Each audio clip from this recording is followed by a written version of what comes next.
that all the Vedic literatures, they have one purpose.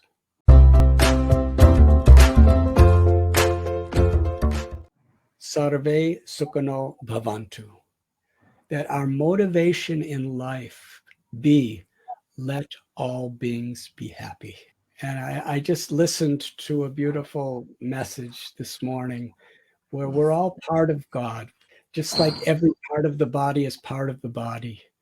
And when the hand puts food in the stomach, then the food goes to every part of the body, including the hand.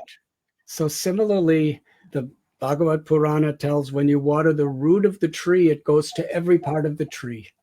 So similarly, when we actually start to connect with God within our own hearts, with Krishna, whatever name, then the natural tendency is we see everyone as our brothers and sisters.